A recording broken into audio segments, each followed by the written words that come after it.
Kita dapat ilmu baru nih ya. Ada sedekah mentok, ada orang sudah mentok baru sedekah gitu ya. Ya, jadi saya berikan rumusan Qur'annya. Sebetulnya itu standar. Yang paling standar di dalam ujian Allah kepada manusia supaya ada nilai rasa dalam diri kita bahwa kita itu punya Allah. Itu poin tertingginya. Nah, biasanya pada titik-titik tertentu oleh Allah itu dihilangkan semua potensi-potensi dari makhluk sehingga kita bisa merasakan kenikmatan langsung untuk berinteraksi dan mendapatkan anugerah dari Allah. Itu titik tertingginya. Sambil contoh begini. Nabi Zakaria itu yang paling viral di Al-Quran, salah satunya divonis oleh manusia tidak akan mungkin punya keturunan. Secara klinis mustahil karena istrinya divonis monofus dan mandul. Secara medis semua sedang angkat tangan. Tapi apa yang dilakukan? Nanti ini akan melahirkan rumus di Quran surah kelima Al-Maidah ayat 35. Nanti jadi rumus standar dari apa yang dialami oleh beliau ini. Di titik itu beliau menangkap isyarat bahwa ketika manusia sudah mengatakan tidak mungkin, itu tanda awal dari Allah supaya kita langsung memohon kepadanya karena Allah ingin memberi tanpa perantara siapapun. Maka dilakukanlah kemudian solat. Solat itu dalam bahasa Arab, terjemahan kitanya artinya sesuatu yang tersambung, terkoneksi.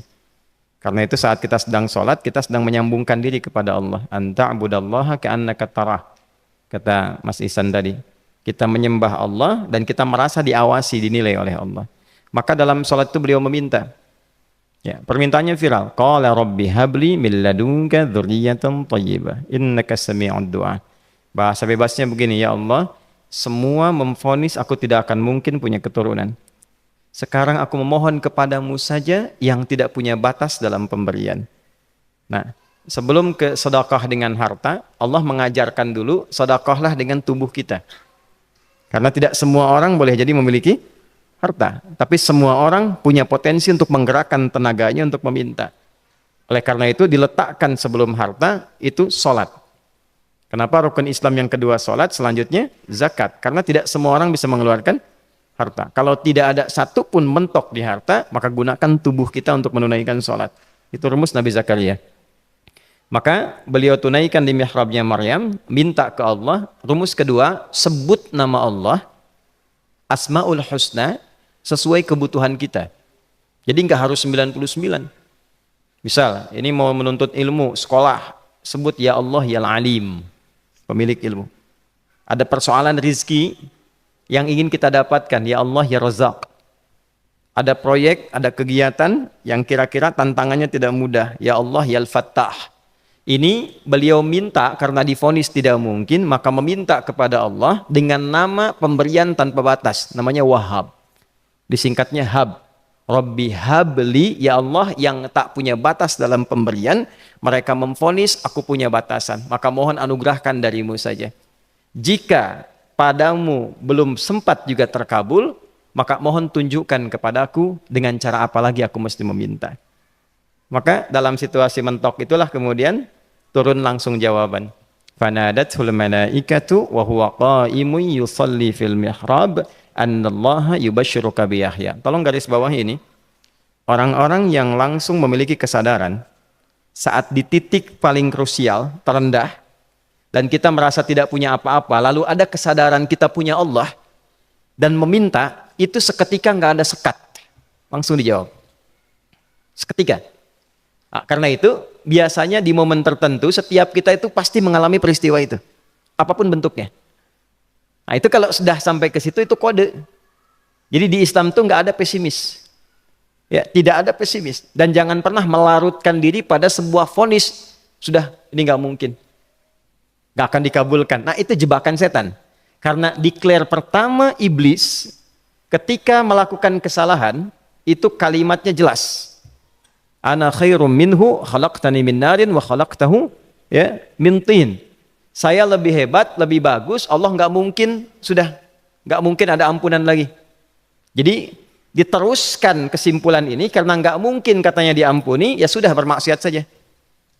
Karena nggak mungkin dikabul, ya sudah pesimis saja. Padahal di titik itu Allah sedang membuka. Temukan kata itu, temukan hubungan itu, minta itu tanpa sekat. Maka seketika malaikat turun menyampaikan, doamu dijawab. Itu sedang berdiri, baru selesai doa, belum selesai sholat, belum salam. Turun malaikat mengatakan, Allah kasih kabar, kamu akan punya anak, langsung namanya dari Allah Yahya. Jadi Yahya itu pemberian Allah. Ya, pemberian Allah. Yahya artinya hidup. Yang mustahil menurut manusia. Lahir seorang bayi dari rahim perempuan yang divonis menopause dan mandul, kata Allah, jadi dan hidup. Nah, rumus itu nanti terus dialami oleh para nabi, puncaknya di era Nabi Muhammad SAW, nanti melahirkan panduan di Quran surah 5 ayat 35. Ya ayyuhalladzina amanu ittaqullaha wabtaghu ilaihil wasilah. Perhatikan kalimatnya dengan detail ya. Hei semua orang yang masih merasa punya iman. Tuh iman kita disentuh. Jadi kalau mengalami persoalan di titik nadir, terendah, itu yang disoal oleh Allah imannya dulu. Kamu masih punya iman nggak? Orang beriman nggak mungkin pesimis. Orang beriman gak akan putus asa. Orang beriman gak akan bunuh diri. Imannya ditanya dulu. Katanya kau beriman, iman kamu di mana?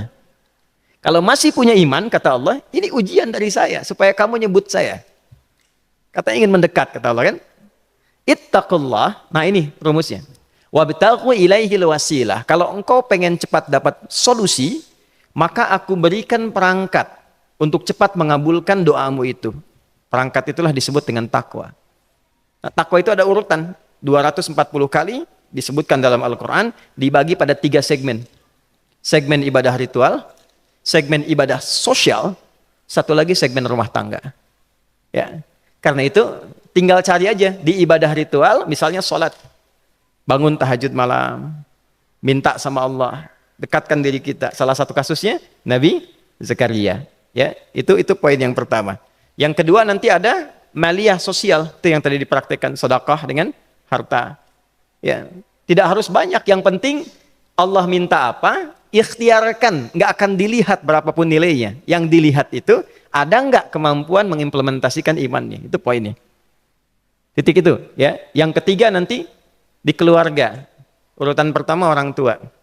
Kata Ibnu Abbas radhiyallahu taala anhuma, tidak ada satupun aku melihat amalan tertinggi yang menarik perhatian Allah untuk memberikan ampunan pada orang taubat atau mengabulkan doa dengan cepat kecuali berbakti pada orang tua. Dan kisahnya viral sekali di Al-Bukhari, 3 orang terjebak dalam gua, kemudian tertutup batu besar karena berteduh hujan, tapi tertutup batu besar. Lalu ketiganya mendorong, tidak pernah bisa mengeluarkan tenaga yang mampu mengeluarkan mereka dari batu itu. Gak bisa gerak. Satu di antara 3 orang ini mengusulkan, sudah, ini tanda dari Allah. Jangan gunakan kekuatan kita lagi, kita diminta menggunakan kekuatan yang Allah berikan. Coba kita cari amalan rumus takwa tadi. Satu di antara 3 itu mengatakan, ya Allah, saya punya seorang ibu. Setiap kali saya berangkat kerja, saya akan selalu siapkan hidangan untuk ibu, khusus untuk susu sebelum tidur, itu saya yang minumkan langsung kepada beliau. Itu berlanjut selama hidup saya seperti yang kau ketahui. Satu kali, saya pulang dari kantor, dari pekerjaan, ibu saya sudah tertidur. Sementara susu belum diminum. Dan kami putuskan tidak ada yang berani menyentuh susu dan minuman makanan kecuali ibu terlebih dahulu. Maka saya putuskan memegang nampan susu di samping ibu yang tertidur dan menunggu beliau bangun. Tiba beliau bangun tengah malam, saya berikan susunya tanpa saya katakan saya telah menunggu cukup lama untuk memberikan susu itu. Ibunya nggak dibangunkan, dibiarkan istirahat dengan nyaman, begitu bangun diberikan susu tanpa komen sedikit pun. Nggak bilang, mas sebetulnya udah lama tadi nungguin deh. Langsung diberikan. Seketika ibu senang istirahat dan lalu mengatakan pria ini, ya Allah, jika engkau ridha dengan amalku ini, maka mohon bebaskan kami dari kungkungan batu ini. Lalu ketiganya berikhtiar mendorong, yang tadinya tidak punya kekuatan, seketika batu itu menggelinding dan membebaskan 3 orang itu. Nah itu persegi dalil yang sebetulnya jadi pedoman hidup. Dalil itu kan pedoman bahasa Arabnya. Pedoman berkehidupan. Kita di Islam itu lengkap. Jadi kalau kita mengalami kasus itu, dimanapun, ya, baik di kedudukan, di usaha, di pengetahuan, sudah mau ngapalin, mentok, gitu ya, itu ujian.